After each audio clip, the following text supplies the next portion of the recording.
Shalom, shalom, Yasharala. How we doing today? All praises. Welcome to another session, another Room 144. My name is Ashna Posh. Have my brother here. Shamar, yeah. Shamar, yeah. So this evening, we're going to cover another topic. The topic this evening is called preferring one another. Preferring one another. So we're going to see what that's talking about in regards to the scriptures the scripture that we find in the book of Romans. But if we could go ahead and get it, let's get straight to the actual anchor scripture this evening, which is Romans 12 and 10. Shalom, family. Shalom. Glad to see you, man. Always. That's right. Romans chapter 12 and verse 10. Be kindly affectioned one to another with brotherly love, in honor preferring one another. Exactly. All right. So it says, be kindly affectioned, right? So we're going to go into the first part that I want to cover, which is honor. Let me have the book of Exodus 20 and 12. We're going to go into it briefly to see what this honor looks like.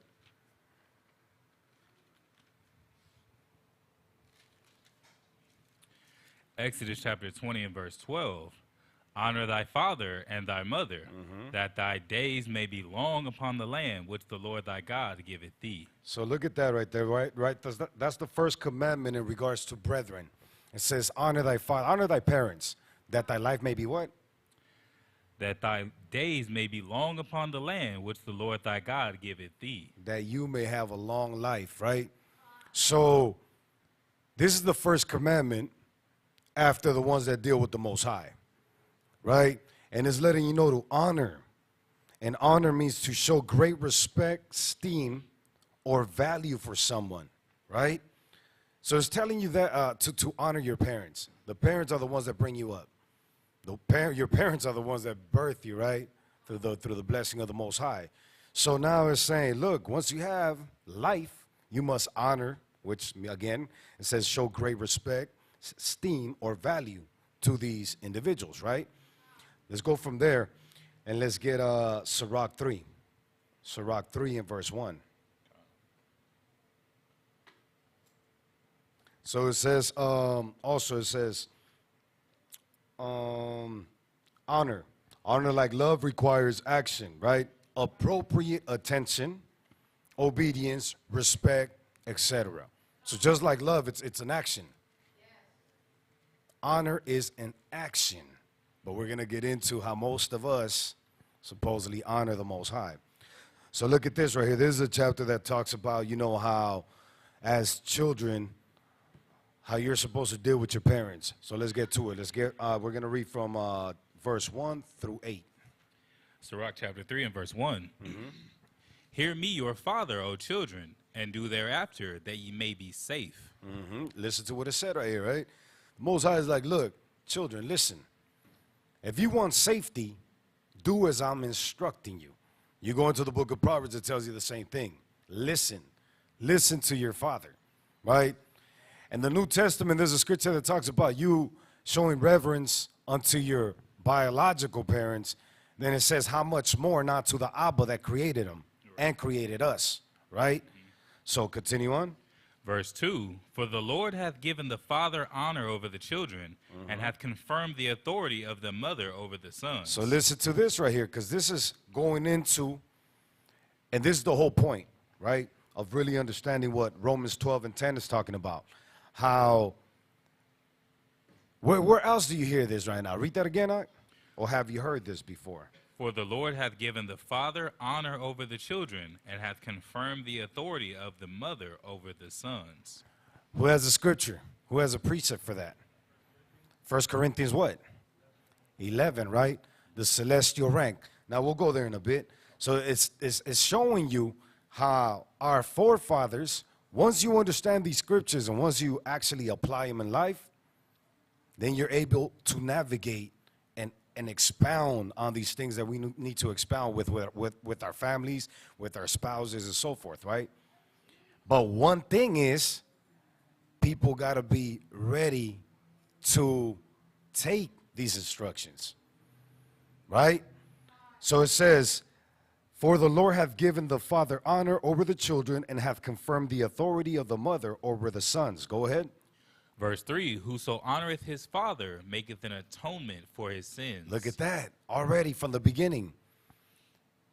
In the Old Testament, right, the Proverbs, I believe it is, it says that, you know, we pretty much we're sinful individuals for the most part.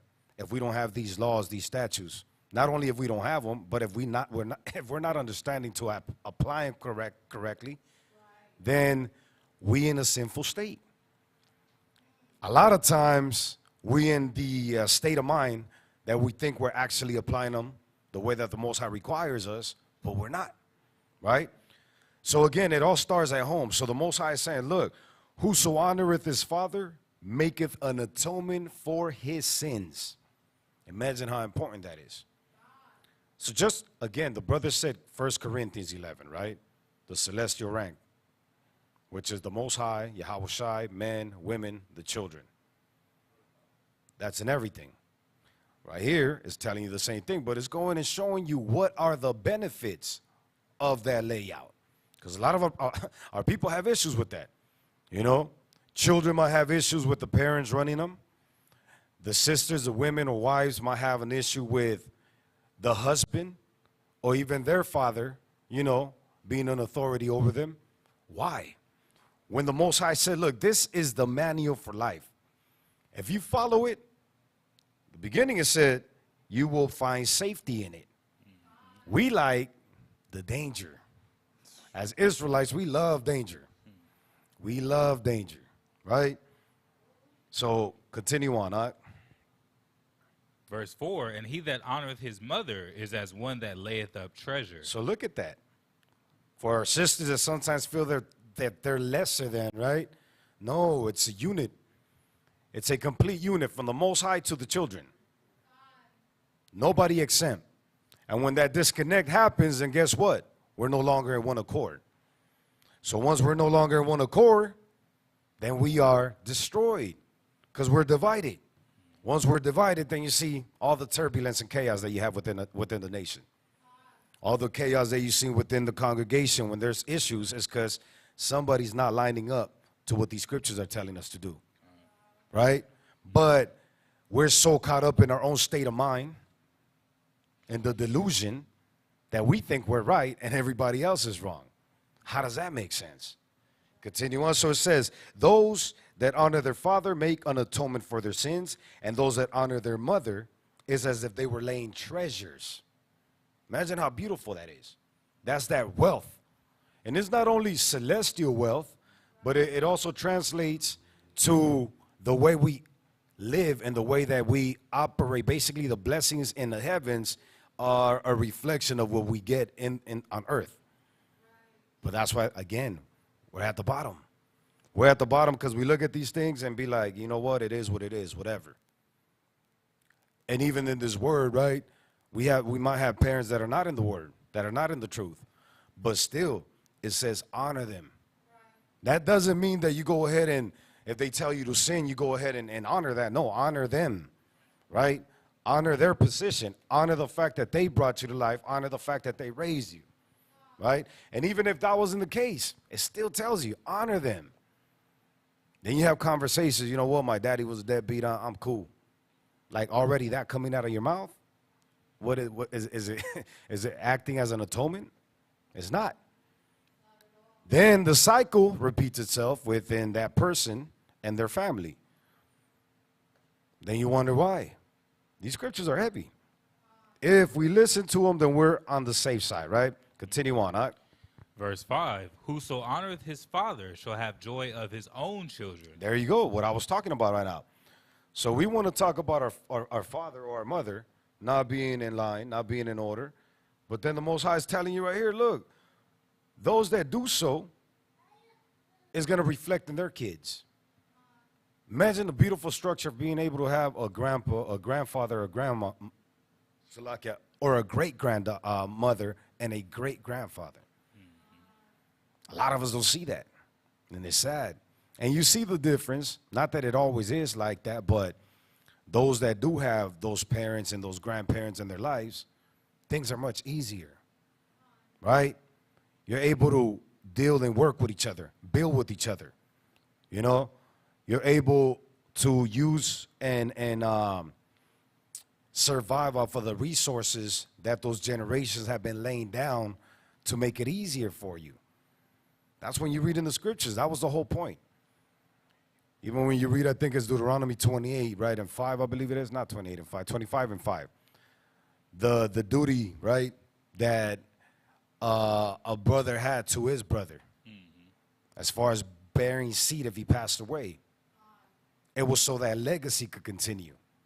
And it wasn't only, okay, cool, I impregnated his wife, that's it, I'm out. No, it was, you were supposed to be there and show that support, build up that seed, right, so he could have a future. And so that lineage could continue. But nowadays, we're so selfish that even when you do share children, it don't matter. If the happiness is not there for me, I could care less.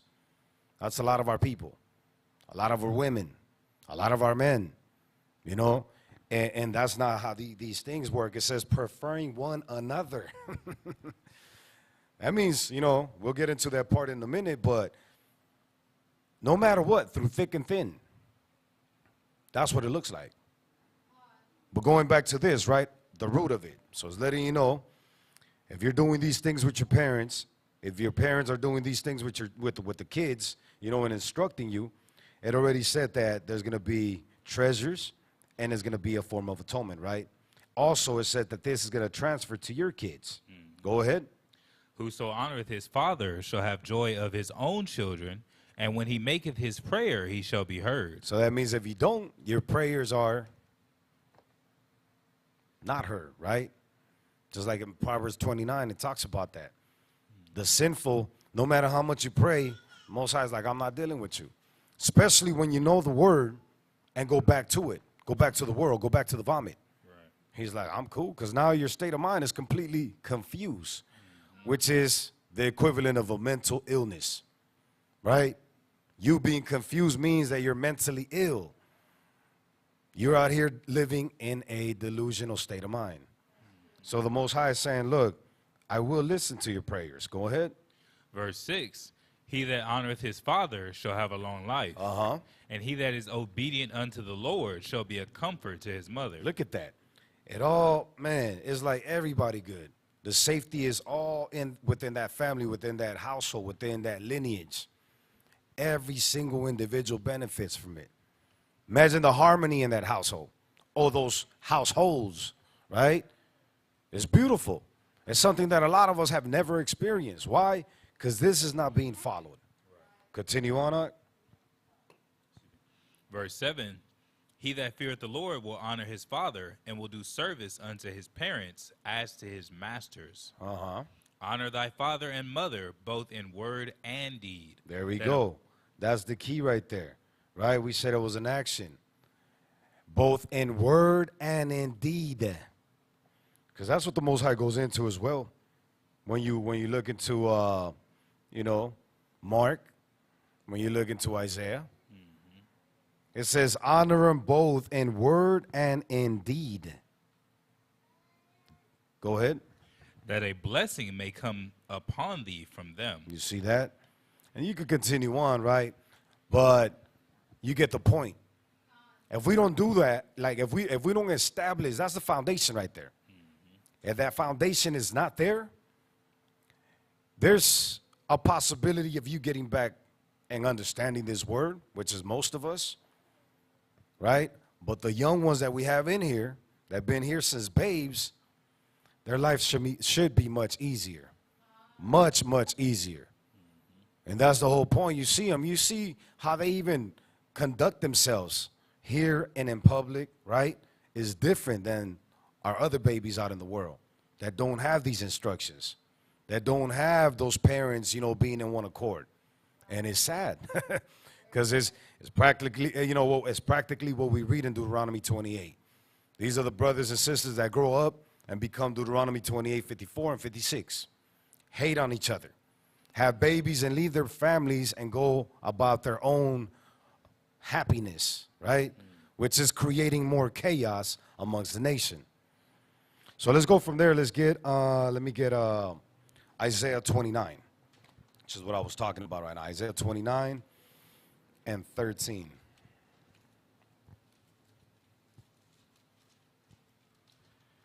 Isaiah chapter 29, verse 13. Wherefore the Lord said, for as much as this people draw near me with their mouth, and with their lips do honor me. So that's what we were talking about earlier, right? With deed, with word and deed. The Most High is telling you this. As much as they come, right, and draw near unto me, near me, with their mouth, go ahead. And with their lips do honor me, but have removed their heart far from me. Their mind is far from the Most High. A lot of our people's minds is far from the Most High. Even the ones we, that be rocking fringes, that be having beards, that be having head covers, that be keeping the Sabbath. Because these are things that, honestly, they're not too complicated. You could do them. More like carnal type, things. You could throw on some fringes, you could throw on a beard, you could throw on a head cover. I mean, a prostitute could do all that and still be a prostitute, right? A murderer could do that and still be a murderer, right? At that, it becomes that little costume. It becomes this right here, lip service. So it says, their lips do honor me, but have removed their heart far from me. Go ahead. And their fear toward me is taught by the precept of men. Look at that. That's scary right there. Because that happens, again, in Israelite congregations, right? We out here thinking we serving the Most High, but it's nothing but lip service. Then we start following the, what do you call it? The precepts of men. It says, read that part again, Ike. The last part. But have removed their heart far from me, and their fear toward me is taught by the precept of men. Commandment of men, commandments of men, right? So when you go to Mark 7 and 6, y'all know y'all familiar with Mark 7 and 6, right? Actually, let's go there so we can see it. This is what Yahushua was talking about. We Old Testament, we go to Mark. Look at what Yahushua said.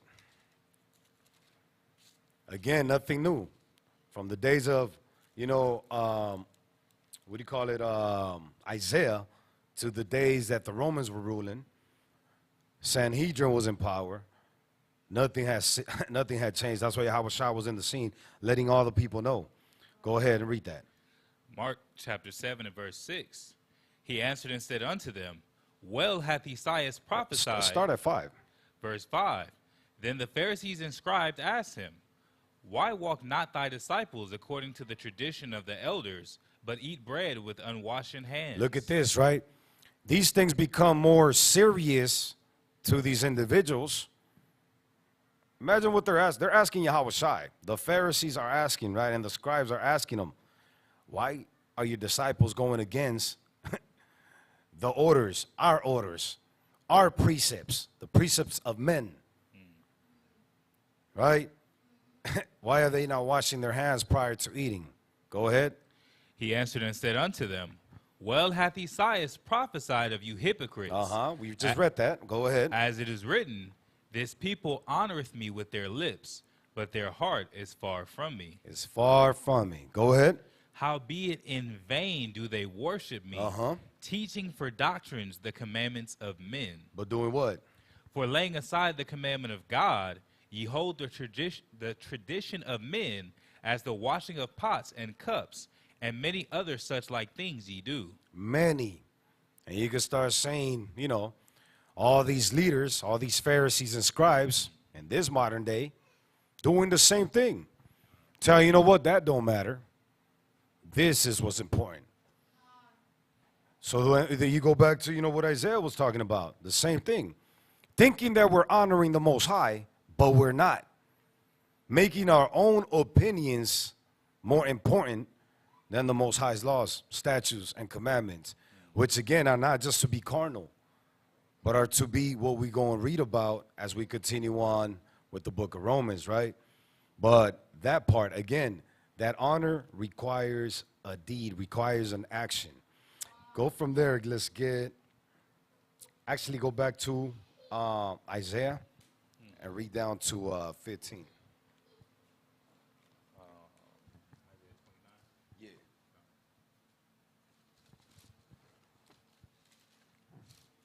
Isaiah chapter 29 Read 14. and verse 14. Therefore, behold, I will proceed to do a marvelous work among this people, So look at what he's saying, right? He's like, this is what I'm going to do to these people. Go ahead.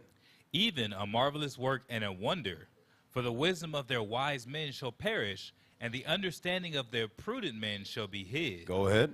Woe unto them that seek deep to hide their counsel from the Lord, and their works are in the dark. And they say, Who seeth us, and who knoweth us? Go ahead. Surely your turning of things upside down shall be esteemed as the potter's clay. For shall the work say of him that made it, He made me not? Or shall the thing framed of him that framed it, He had no understanding? So what it's saying right there, I'm going to get to another scripture right now in the book of Isaiah as well, to bring it back and connect it. He's saying, look, there's a marvelous work that I'm going to do with these people. All these things that they supposedly are so, masters at, right? These instructions that they're giving the people, at the end of the day, is going to backfire. And this is what happens.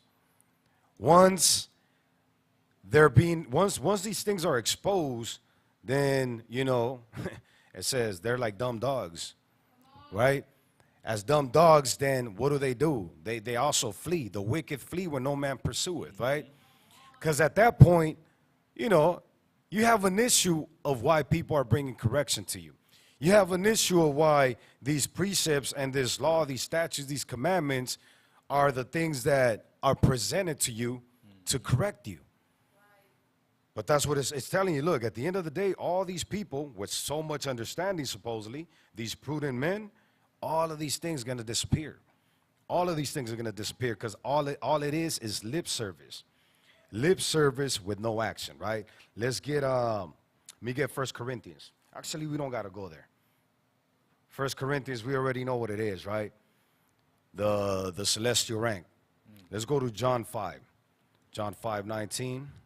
And we're going to read down to 25. So 1 Corinthians 11:1.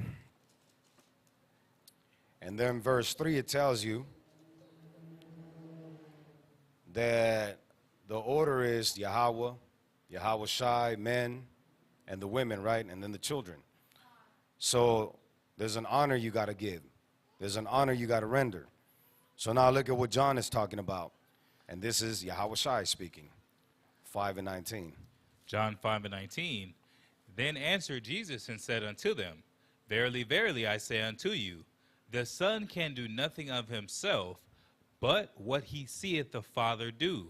For what things soever he doeth, these also doeth the Son likewise. Go ahead. For the Father loveth the Son, and showeth him all things that himself doeth, and he will show him greater works than these, that ye may marvel. So the Most High right here through Yahweh Shai is letting you know, look, it's one unit, right? In one accord. Two different entities, but all in one accord. So now, I skip 1 Corinthians because we already know what it is. So if Yahweh, then is Yahweh Shai, then is men, then is women, and then is the children, that means everybody is in the chain of command, lined up to what? To do exactly what the Most High has commanded, what the Most High has instructed. And we already run in Sirach 3 telling you that blessings come from that. Prosperity comes from doing so, right? So then, right here, they're flipping on him. They're tripping out like, damn, look, he's comparing himself. He's saying that he's the son of the Most High. So already they were having issues. But he's letting them know from the jump, like, look, I'm telling you, I can't do anything on my own, but only through the Most High. And then me and my Father are one. Go ahead. Verse 21, For as the Father raiseth up the dead and quickeneth them, even so the Son quickeneth whom he will. For the Father judgeth no man, but hath committed all judgment unto the Son. You see that? So he has committed all judgment unto the Most High. So people say only God could judge me. Yahweh Shai is going to judge you. that position was given, that authority was given unto Yahweh Shai, right? Once he conquered everything that we're supposed to be conquering. And then, what is it, 1 Corinthians 6, I think it is? It lets you know that who else is going to be doing the judging? We are, Israel, righteous Israel. So all these things that we hear in the world make no sense according to what the scriptures say. These are, again, things and precepts of men. But we hold them dear and not the Most High's laws, not the instructions that he has. That obviously Yahweh Shai came and confirmed. So it says, for the Father judges, read that again. For the Father judgeth no man, but hath committed all judgment unto the Son. Go ahead. That all men should honor the Son, even as they honor the Father. He that honoreth not the Son, honoreth not the Father which hath sent him. Again, we're still touching on honor, right? So that all men should honor the Son, Hamashiach Yahweh Shai, even as they honor the Father. And then it says, he that honoreth not the Son, honoreth not the Father which hath sent him. So then if the ranking system is the Son, then men, then women, then the children, as soon as you break one of those, the honor is gone. It's not there. So then, even going back to, what was that? I think it's Titus, I believe it is. The Ross went into it a couple of months ago, probably a couple of weeks ago. And it talked about at the end, the women that don't honor their husband are committing blasphemy. Same with the men. Same with the children. Nobody's exempt. So this is what he's letting you know right here. Basically, he's talking about 1 Corinthians without really going there, or Sirach 3 without going there, or even Exodus 20, right? But again, the understanding is there already.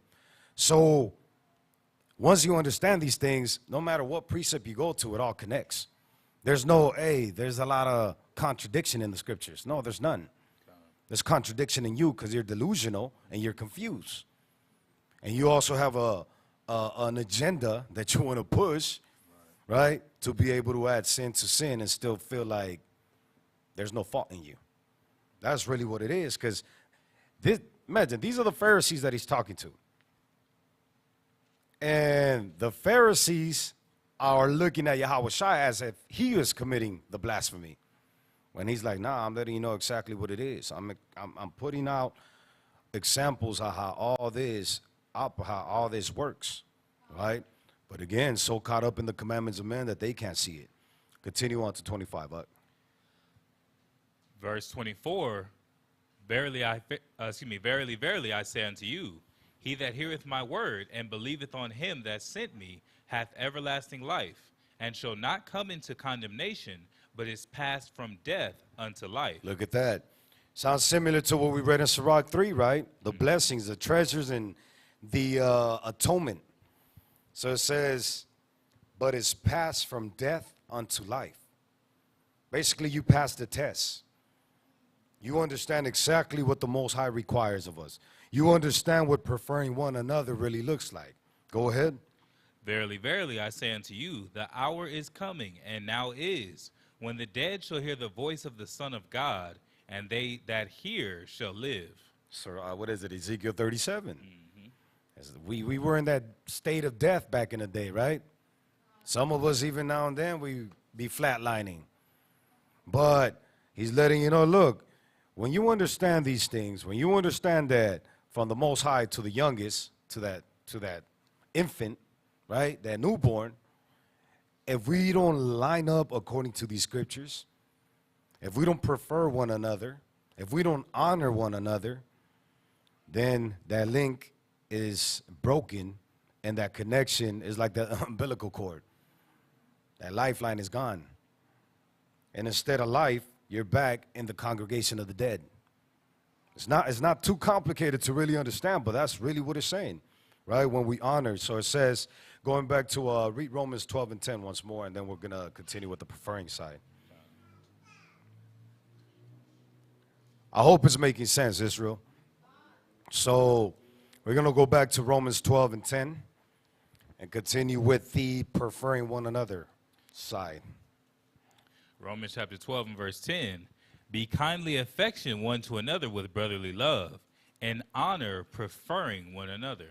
Honor, preferring one another. So we understand what honor consists of, right? The deeds, actions, right? And we see the benefits that come with that honor.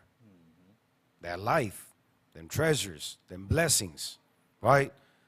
The end of that cycle of destruction that we've been accustomed to for centuries. So now, preferring, right? Preferring says to set or hold before or above others. That's what the Most High considered us, right? Deuteronomy 32:8. It says he allotted the whole world in regards to basically putting Yasharallah first, right? Let me not kill. Let's read that right quick. Deuteronomy 32:8. And then, Deuteronomy 7:6. What does that say? We are a holy people, right? Above the rest. So he preferred us above the rest of the world, the other nations, right? And then he said this as well, 32:8. When the Most High divided to the nations their inheritance, when he separated the sons of Adam, he set the bounds of the people according to the number of the children of Israel. 9. For the Lord's portion is his people. Jacob is the lot of his inheritance. Jacob is the lot of his inheritance. Again, you see, it's still connecting. So it's like, look, listen, Israel, in the book of Romans, pay attention. It says honor, right? Honor each other. And then prefer one another, right? So to make sure that we hold each other above the rest. And that's not only talking about Israel and the other nations, but also Israel that's in the trenches. Israel that is actually putting in this work. 'Cause we have plenty of Israelites, right? But we'll let the scriptures talk. We're going to see exactly what the Most High is saying, and through examples that you read throughout the scriptures, how he's letting you know that, it's critical that we really understand these things. Because then, if not, we take on the state that the Christians be on, right? Help everybody. Help whosoever you can. Go to Skid Row and help them out. But you don't understand, like, okay, there's a situation that Sirach 12 talks about. So let's go there right quick and let's see what that is. Sirach 12, and we're going to read 1 through 7. Sirach chapter 12 and verse 1. When thou wilt do good, know to whom thou doest it. So shalt thou be thanked for thy benefits. Go ahead. Do good to the godly man, and thou shalt find a recompense. So you heard what it said, right? When you do good, understand who you're doing good to. Then it tells you, and it clarifies it. It says, do good unto the godly man. Right? Continue. And thou shalt find a recompense. And if not from him, yet from the Most High. You see that? From the Most High. If not from that person, from the Most High. Continue on. There can no good come to him that is always occupied in evil. So listen to this. This is where we go into that mentality, into the precepts instructed and taught by men. Help everybody and anybody. It doesn't work like that. You could do that, but my father, Abba Yahweh, he don't want me to do that. Because if that's the case, then guess what? We're going to read in a minute. Certain things are going to happen to me. Because it says, there can no good come to him that is always occupied in evil. Go ahead. Nor to him that giveth no alms. Ooh, look at that. Right? Which is the mentality of a lot of our people. Give me, but never come through. When they're blessed, they never come to distribute with actual, with that sincere heart. If they do it for a reason, right? To gain something, to set up, instead of just doing it wholeheartedly and being like, you know what, I have it, I'm going to share it. I'm going to go ahead and make sure that my people don't lack. So He's telling you nothing good could ever come to somebody that's occupied in evil, nor to him that giveth no alms. Therefore, you see the General Assemblies, we stress that heavy, right?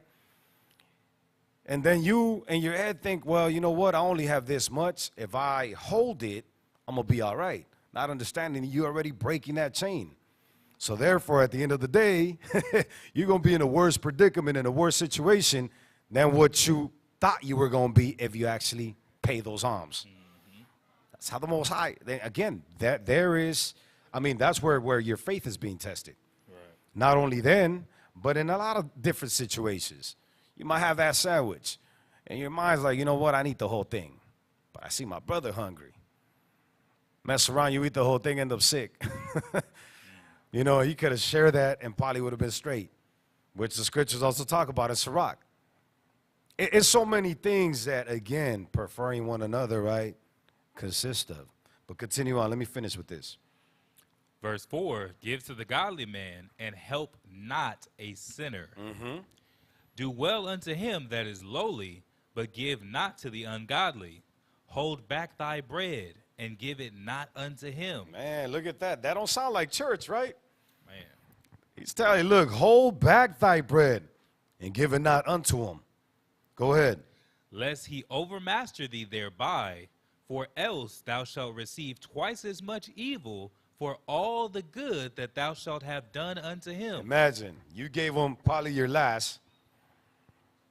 He came up on you, and then besides losing or you know, giving your last, now the Most High is saying he's going to bring a certain situation to you. And that is not that good recompense that we were talking about at the beginning, but is actually evil, right?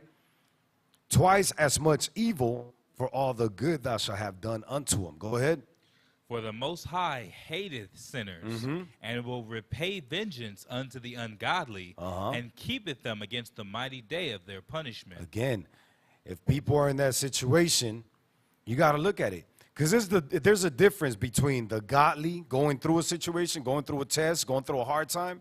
You go ahead and help them. That's what, you know, when we read about the banking system that Israel had, and the alms, the tithing, all that was set up for that reason, right? For you to be able to, you know, help your brethren, help the widow, help the orphan, in what, you know, in the times of need. But those are the ones that are actually close to the Most High, keeping these laws, considering the Most High. But again, right here is talking about those that are completely, constantly occupied in evil. You give them this word, they look at the literature, they rip it and toss it, but still want you to help them. You go and take them certain places to Skid Row, you take them certain shoes and stuff like that, they looking at them like, tossing them. True story, we lived it. And it's like, guess what? You know what? Something's off here, Akim. Sirach 12 tells us this. You know what? Let's stop going out there. And this is the conversations that you're able to have with people when they ask you, how come you're not here? How come you're not there? How come you don't do this? Well, you know what, Sirach? And actually the whole Bible tells you not to do so.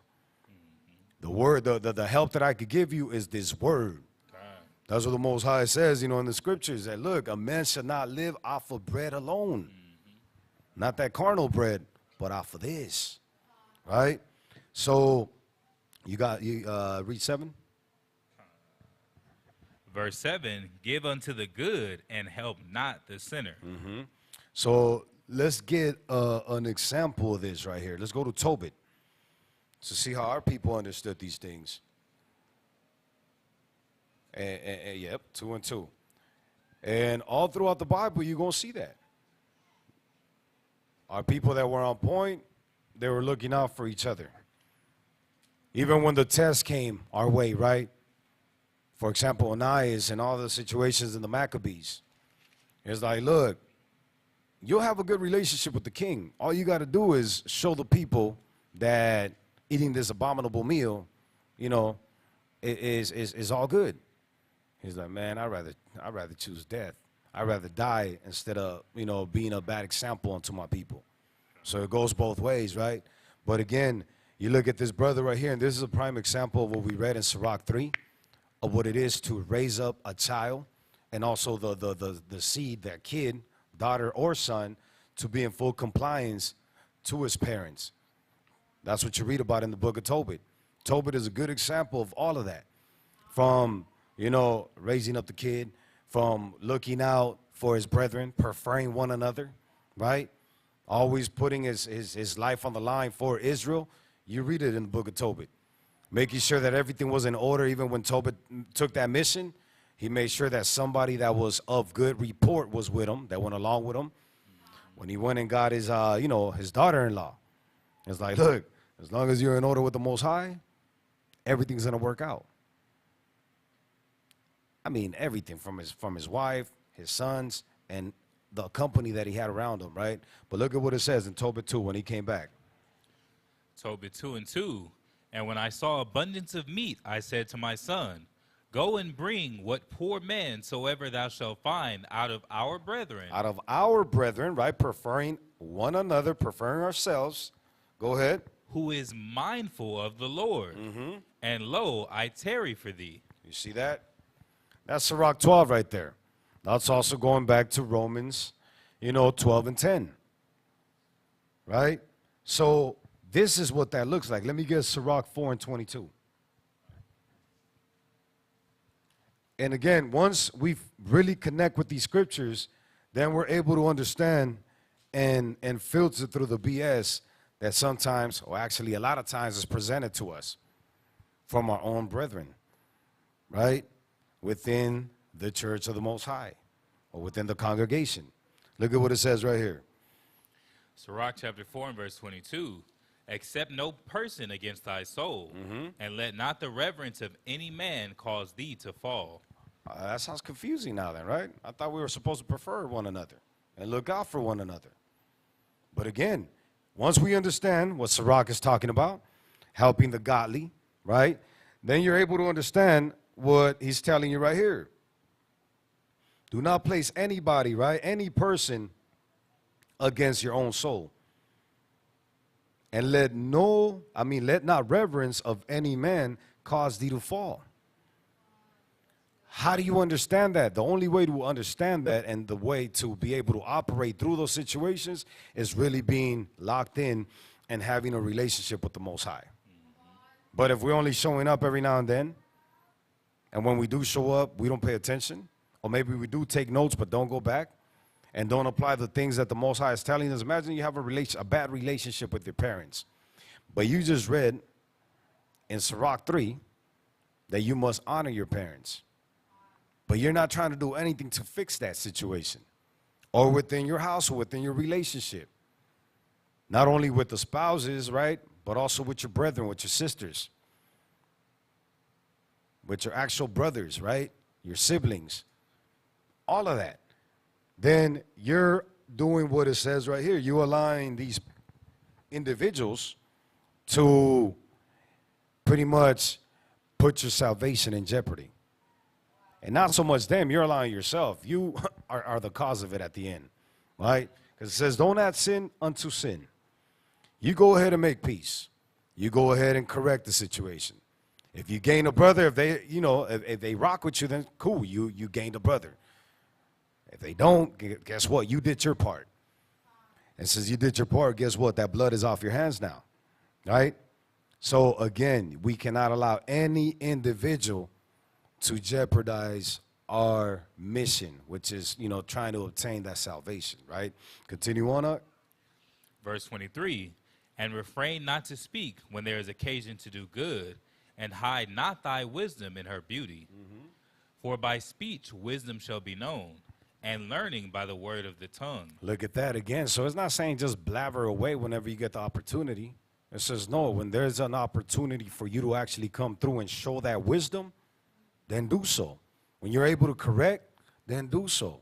Don't be afraid of, man, that sister has a mad attitude. I don't know. I don't want to get caught up.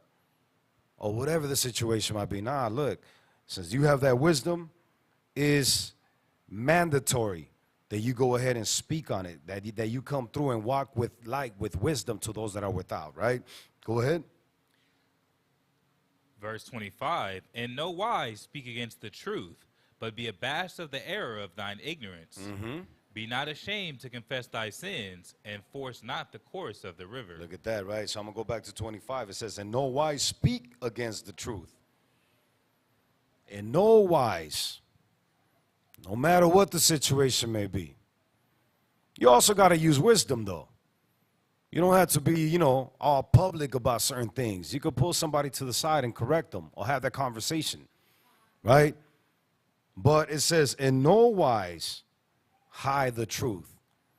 Don't be ashamed, right? But then, continue on. Read 26 again. Be not ashamed to confess thy sins, and force not the course of the river. Force not the course of the river. That's going into dealing with a foolish individual. You deal with a foolish person, what do you end up looking like? A fool. So again, there's a balance to everything. It all connects. It says, do not force, right? Do not go against, force not the course of the river. Right? Go ahead. Make not thyself an underling to a foolish man, neither accept the person of the mighty. Strive for the truth unto death. Look at that. So Yahweh Shai did, right? Strive for the truth unto death. And the Lord shall fight for thee. Again, so if we really understand these things, it don't matter. It don't matter what relationships, you lose. Because guess what? It's worth it at the end of the day. If you want the Most High to fight for you, if you want the Most High to be there for you, if you want that chain of command to still be linked up from the bottom to the top, you cannot risk it by trying to save any type of relationship, right? Or maybe a situation that might be uncomfortable. We love to be comfortable, but there's this word, it makes a lot of people uncomfortable. You're only comfortable with those that think alike and actually, move according to the scriptures. Yashimai was talking about it during the new moon. He was asking about, how do you know that this person or any individual that you're talking or dealing with has the Holy Ghost within them, right? How do you? Is it complicated? It's not complicated, right? And you're able to see again when that person might have it or you might have it and it departs for a bit. Therefore, we gotta be there, right? Dealing and building each other, sharpening each other, correcting each other so that spirit could come back. Because remember, it says in a deceitful vessel, that spirit cannot rest. It actually flees from that vessel. So that's, again, going back to the preferring one another aspect. Let me get to Thessalonians. Actually, let's go back to, let's get Romans. 12 and read 1 and 2. Romans chapter 12 and verse 1. I beseech you, therefore, brethren, by the mercies of Yahweh, that ye present your bodies a living sacrifice, holy, acceptable unto God, which is your reasonable service. Reasonable service, right? So we must be a living sacrifice for us to actually be considered by the Most High, right? And then it tells you this is the reasonable service. The reason why you're alive, Ecclesiastes 12 and 13, is to make sure that we go ahead and follow and love the Most High with all our heart. That's the duty of men. The only reason why you even exist, right? And for you to be eternal, that's the only way that you're going to obtain that eternal life. So it says that you're able to present your bodies, right? And be able to be considered by the Most High. Read 2. Verse 2, and be not conformed to this world, but be ye transformed by the renewing of your mind, that ye may prove what is that good and acceptable and perfect will of God. Exactly. So this is the same chapter that we're going into, right? Romans 12 and 10. So it comes from what we're reading right now, showing you to be a living sacrifice. A living sacrifice is going to be kind of uncomfortable every now and then, right? You're going to be doing what you don't want to do, what normally you wouldn't do, what this world teaches you not to do, right? That's why he said right here, and be not conformed to this world, but be ye transformed by the renewing of your mind, that ye may prove what is that good and acceptable and perfect will of the Most High, right? Jump from there, go to verse 9. Verse 9, let love... 3 through 8, it talks about the different offices, right? So that's another thing that we got to always consider, that not everybody is there doing the services that you're doing, right? Serving the office and the position that you're serving. It's a body, different parts, different members. Therefore, you got to understand, okay, everybody plays their position. Everybody plays their role. But that means that these people got to be active. Because if you're not active, then guess what? You're just dead weight. Most High is like, nah, you got to work out your own debt, right? But jump down to, actually, you know what? Before we go there, let me get Thessalonians so we could prove that. Let me get 2 Thessalonians 3 and 11.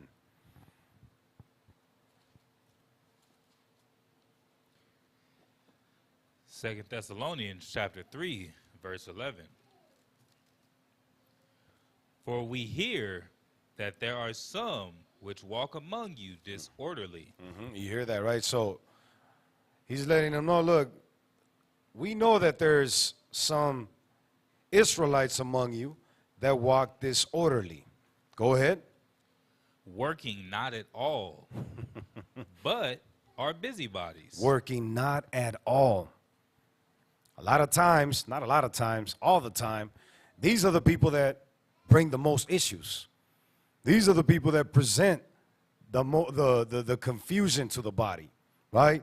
So let's see how you're supposed to deal with these individuals. Go ahead.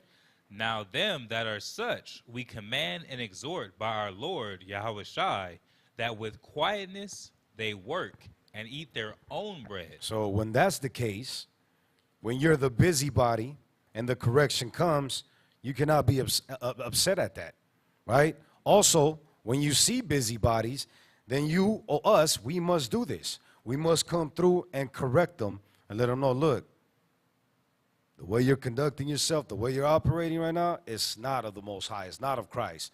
Therefore, this is what you need to do. And as you're doing that, you got to guess what? Work in quietness, right? And eat your own bread. Which when you look at Thessalonians, that's what it's talking about. Those that don't work, don't eat. That's within the world, right? And also within this law. It all connects. There's no separation. There's no difference. It's the same thing, right?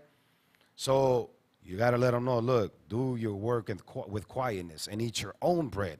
Instead of being busy with everybody else's works or lack of works, right? Do what you need to do. Do what you need to do. Do it unto the Most High, and you're going to be all right.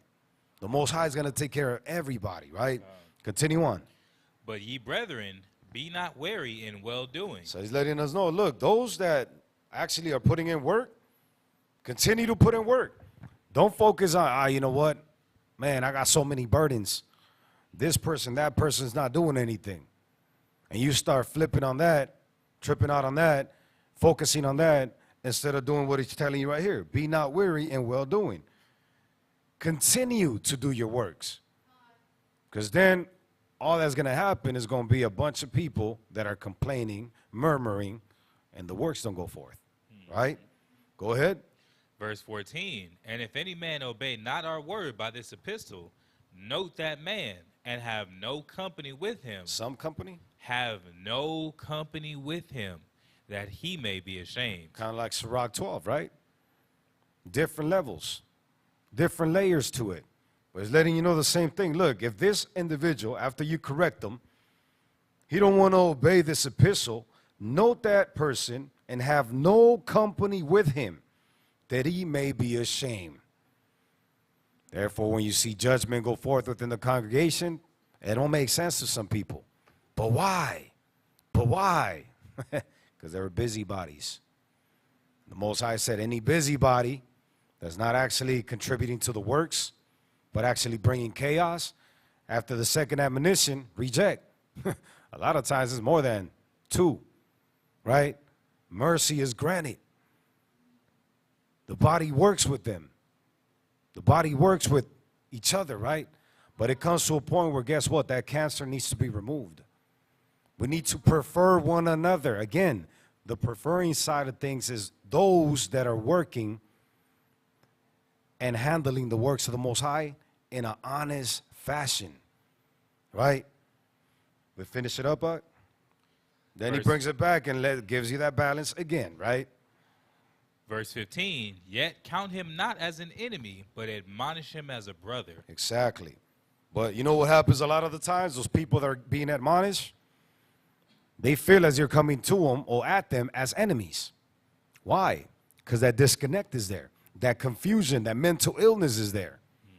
So therefore now, you know what? The whole point of this is so they could be on their own and Most High willing, if they're actually seeking the Most High is going to reveal unto them, look, you were in the wrong, brother or sister.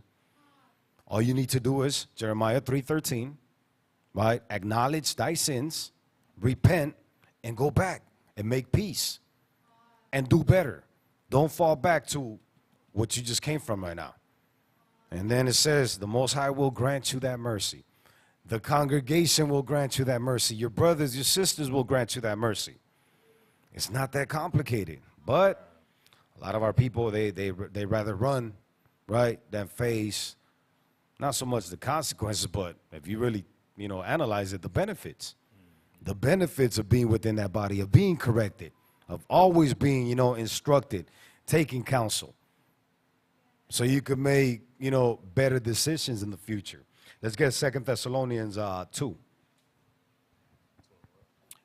and 3. 2 Thessalonians chapter 2 and verse 3. Let no man deceive you by any means, for that day shall come, for that day shall not come, except there come a falling away first, and that man of sin be revealed, the son of perdition. Okay, so this, what I'm bringing out right here, saying, look, let nobody deceive you, right? Let nobody tell you that you're saved. Let nobody tell you anything other than what the scriptures are telling you.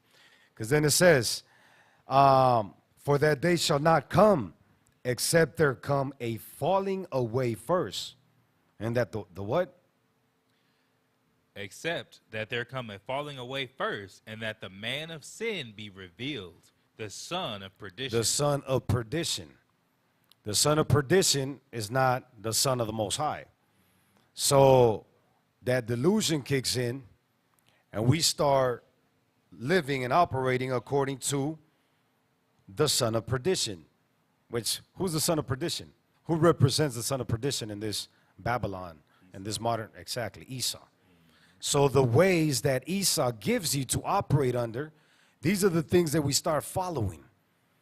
Imagine marriage, for example. Marriage is honorable, right? But the world, Esau's system, what do they teach you? Go and experiment. Go and do whatever your flesh desires, right? One night stands. All these different things, right? Men on men, women on women, menage a trois, I mean, you call it. It's all kinds of stuff, right? Our people start operating, start thinking that way. So now you're operating under the guidance of the son of perdition, right? So go from there and keep reading down to, let me see. Let me see if you want to skip. Go to 10. 2 Thessalonians 2, verse 10. And with all deceivableness of unrighteousness in them that perish, because they receive not the love of the truth, that they might be saved. We just read in Sirach, right? Forsake not the truth. Always rep that. Always defend it. So now when we're under the guidance of the son of perdition is Satan, right? The opposition, right? So now it's saying, these individuals that get caught up with it, right, are these individuals that perish because they receive not the love of the Most High, that they might be saved. So they, like it says, perdition, perdición, the opposite of being saved, right? Completely at a loss. And then it says, for this cause what? And for this cause, God shall send them strong delusion, that they should believe a lie. And that's going back to what I was talking about earlier. That mental state, that mental illness, that delusion. It says it don't just come out of nowhere. If you're locked in and you're building a relationship with the Most High, not once a week, not once a month, not once a year, but constantly, daily, acknowledging the Most High throughout your day. In the scriptures, it says, who was it, Solomon or David? Send them up in the morning, in the evening, morning, midday, evening, right? And this is laid out as, how would you call it? It wasn't saying that it was just those times, right? But it was kind of like when you hear, what am I looking for? Basically like a structure to it. Morning, midday, evening. Pretty much it was like a cycle, an operation that he had going. But that's not to say that was the only time. Because when you read through Psalms, you read through Proverbs, you see that he was constantly connected with the Most High. But it's showing you that not so much for the people to see, but for people to understand this is how important it is. And this is what you do at home. At home, if you're waking up and just running to the world, this is what your kids, what your wife is looking at, what your the example that you're laying out at home, then guess what? They're going to follow and do the same thing. But if you wake up and the first thing you do is thank the Most High and connect with the Most High, right? Then guess what? Your son, your daughters, your wife is going to do the same thing, right? So these are the things that we got to understand, that the scriptures are telling us. Look, that delusion won't come if you're connected with the Most High. The delusion only comes when you're following the instructions and the ways of the son of perdition, right? So again, going into understanding that these things only happen to us when we allow them to happen to us. It's not by mistake, right? It's not by coincidence, but it's by choice. So let me go from there. Let me get back to actually something that connects with that. Isaiah 30. Isaiah 30, 1 through 3.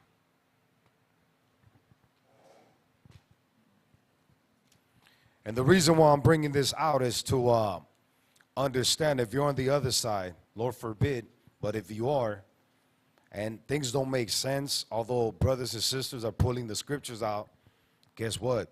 You got to realign yourself, right? And really understand, guess what? I guess I was out of order. I guess I was more in tune to the son of perdition than the Most High and his son and his instructions. So then what you need to do is get back to being in order. Because look at what it says in Isaiah 30, 1 through 3. Okay. Isaiah chapter 30, verse 1. Woe to the rebellious children, saith the Lord, that take counsel, but not of me, and that cover with a covering, but not of my spirit. Look at that, right? So they're covered up. They're taking counsel. They believe they have a hedge around them, but not what? But not of my spirit. But not of the Most High. Go ahead. That they may add sin to sin. Look at that. You adding sin to sin, but in your mind and your delusion, you're thinking you're under the guidance of the Most High, under the counsel of the Most High. That's crazy, because imagine, it's telling you, these people are taking counsel. These people are building a hedge, right? They have leaders above them. But it says, but not of me, right? And they're adding sin unto sin. Go ahead. That walk to go down into Egypt and have not asked at my mouth. Look at that, right? When you look at perdition, Esau, right? Egypt, what was Egypt back in the day? The hub, right? But it was a thing, the thing for Israel to do. When we were seeking any instruction, any guidance, it says it right here, the shadow, the curse of Egypt. Just how we are in this modern day. We're always looking for the guidance of Babylon, the guidance of Esau and his system. 50-50 in the household. The scriptures don't say that, right? And you go down the list, you hear about all these different things. Oh, the kids have the rights. Yeah, kids have rights. What kind of rights do the kids have, though? Let Esau tell it. They could run the house, right? Change their gender. Change their gender. I mean, they could go and get housing if the parent doesn't allow that, if the parent doesn't condone that, the parent doesn't even, they don't even have to acknowledge the parent no more. But these are the things that our people fall victim to, because now they're under the guidance of the sons of perdition. Now they're seeking counsel, and they have a hedge, they have a protection, but not of the Most High. And this hedge allows them to add sin unto sin, right? Because they've been walking down into Egypt and have not asked of the Most High. But continue on. Verse 2, that walk to go down into Egypt and have not asked in my mouth, to strengthen themselves in the strength of Pharaoh and to trust in the shadow of Egypt. Look at what it says right here. This is what we read about earlier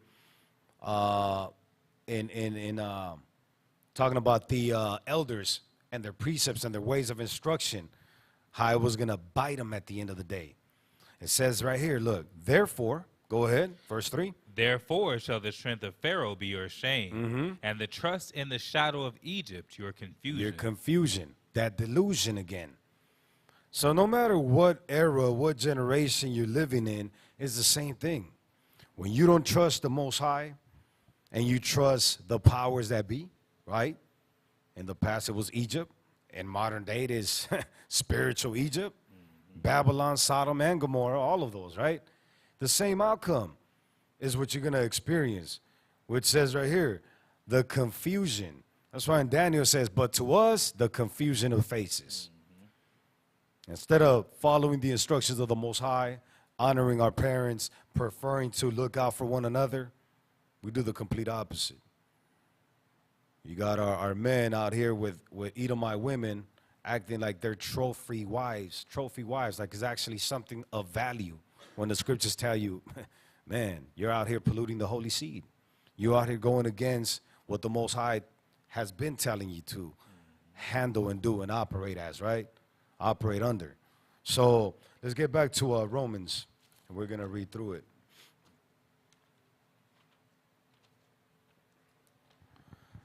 Romans 12 and go to verse 9. Romans 12 and verse 9. Let love be without dissimulation. Abhor that which is evil. Cleave to that which is good. Look at that, right? So if you have fake love, it says like, look, don't bring it. If your love is not sincere and it's not without dissimulation, man, just keep it to yourself. God. Go ahead. Abhor that which is evil. So hate that which is evil, and go ahead. Cleave to that which is good. Go ahead. Be kindly affectioned one to another with brotherly love, in honor, preferring one another. Go ahead. Not slothful in business. So here we go. Now he's breaking it down. If it wasn't clear enough throughout the whole Bible, right, which usually it ain't, for some reason, Israel don't get it, now he's going to break it down in just this one chapter right here. So he's saying, not slothful in business. Fervent in spirit, serving the Lord. Go ahead. Rejoicing in hope. Rejoicing in hope. So does that look like somebody analyze somebody that's always complaining, right? It's always murmuring. Is he doing what the scriptures are asking us to do right here? Nope. Not at all. Those slothful individuals that just show up for the free plates of food, are they doing what the Most High is asking you to do? Nope. Nah, you're not, right? So this is what this consists of, right? Without that dissimulation, with that sincere love, you need to handle all these things. You got to be at the front lines, right? You got to handle business. You got to pick up your weight. It says you got to be fervent in the spirit, serving the Most High, rejoicing in hope. Whenever your brothers are going through something, and whenever it seems like there's no way out, right? You need to encourage them like a brother Mattathias was back in the day. They were like facing death. And instead of allowing that fearful spirit to take over them, that brother came through and gave them those words of encouragement to be able to go ahead and defeat that. Defeat the fear and also defeat the enemy, knowing that the Most High was with them, right? So these are the type of people that we need to be. Go ahead. Verse 12, rejoicing in hope, patient in tribulation. Look at that. Rejoicing in hope and patient in tribulation. So when you have brothers or sisters complaining about the trials and the tribulations that they're facing, Are you supposed to go twain with them and bring your trials and tribulations and talk about them? Not at all. But you're supposed to give them that encouragement, right? You're supposed to let them know, look, Sirach 2 already told you that's what it's going to be like. And at the end of the day, if you endure, guess what? You're going to have a nice outcome. Most High has never forsook anybody that trusts in him, right? So, rejoicing in hope, patient in tribulation. Go ahead. Continuing instant in prayer. And as a matter of fact, sister, brother, let's go ahead and fast with each other. Let's go ahead and pray with each other, right? So we could build and encourage each other and also allow the Most High to connect with us. Because again, one thing that you got to understand is that the only way you're going to be able to really connect with the Most High is by creating an intimacy with him, right? Being intimate with the Most High. And that doesn't happen by you just, being there every now and then. It starts from you, from the moment you wake up, throughout your day, right? And as you go to sleep, you're still connected with the Most High. You're understanding, you're operating through the guidance of the Most High and not through your own heart, through your own vain opinion. So no matter what that's why it says it in the New Testament, I die daily. The chapter that we're reading right now, it says present your bodies as a living sacrifice. Die daily. Instead of your own opinions, your own thoughts, allow the Most High to guide you. He says if you allow him to guide you, all your ways are going to be good. All your ways are going to be straight. Them thorns are not going to exist. You're going to go through trials, tribulations, but at the end of the day, guess what?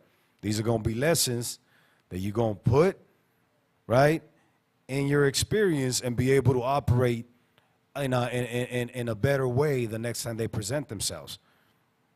But the Most High tells you constantly, look, I'm always going to hit you. I'm always going to test you.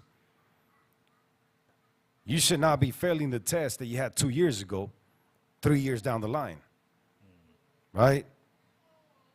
But a lot of times when we not a lot of times, once we disconnect from the Most High, it's like we start at the bottom again.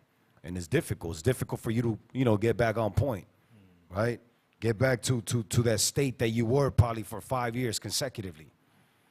If you lose it, if you don't use it, you lose it in this walk. But continue on with that. Verse 13, distributing to the necessity of saints. Ooh, that's what the word the brother used a little while ago, right? So distributing to the necessity of saints. But when you feel like you're only here for your well-being, you're not ever going to think about what you're able to provide or what you need to provide for the rest of the people. Then it says this, what? Given to hospitality. Imagine, sometimes we come, we show up, and we bounce. We don't understand that you staying around and actually building bonds with people, that's what preferring one another is talking about. You don't know what your experience could do to somebody else and vice versa. You don't know how you contribute to their walk to continue to endure in this walk. But it tells you right here, given to hospitality. Go ahead. Bless them which persecute you. Bless and curse not. That sounds difficult, right? But Yahweh Shai was telling you that. Right? He was telling you how to deal with your enemy. And he wasn't talking about the enemy, the other nations, but those that you had issues with. Be that example unto them. Do not add sin to sin. It says revenge is of the Most High. In the meanwhile, what I could do for you and what I'm going to do for you is make sure that I correct you. Make sure that I come through and apply everything that the Most High is telling me to do for you. And Most High willing, through that correction, you have a chance to make it right again. Right? Continue on. Rejoice with them that do rejoice, and weep with them that weep. Be of the same mind one toward another. Mind not high things, but condescend to men of low estate. Be not wise in your own conceits. Go ahead. Recompense to no man evil for evil. Provide things honest in the sight of all men. Go ahead. If it be possible, as much as lieth in you, live peaceably with all men. So clarity right there. If it be possible. Because it might not be possible since the opposition or these individuals you're talking to don't want to consider what we're reading about. So then at that point, guess what? That's when your own Israelite brethren become enemies. Was that the point? Was that what you're trying to achieve? No. But since this delusion has taken over them, a lot of times it's difficult or maybe impossible for them to get up out of that state. So then therefore it says, but if it be possible, right? Then you go ahead and live in peace with these individuals. If not, it is what it is. Finish it up. Dearly beloved, avenge not yourselves, but rather give place unto wrath. For it is written, vengeance is mine, I will repay, saith the Lord. Therefore, if thine enemy hunger, feed him. If he thirst, give him drink. For in doing so, thou shalt heap coals of fire on his head. Be not overcome of evil, but overcome evil with good. Exactly. So that's really what it looks like. Sacrifice, dying daily, right? Presenting yourself as that person that might constantly be uncomfortable for the well-being of others. But that feeling disappears once you understand that you're doing it for the will, that you're actually doing the will of the Most High. Once you understand that you're doing the will of the Most High, you kind of like become numb to it. And you really understand, like, look, this is my duty as a servant of the Most High. Which is what Yahweh Shai did at the end of the day. He was like, look, if you could remove this from me, but at the end of the day, let thy will be done. And thus, after he had his whole life of serving his people, preferring his people, dealing with his people, no matter what, right? So, you know, I hope that was edifying. I hope it made sense. But with that, we're going to close out this service, and I hope you guys tune in tomorrow at 4:30 for the closing Sabbath service with Bishop Taziah Wan. Shalom, family. Shalom.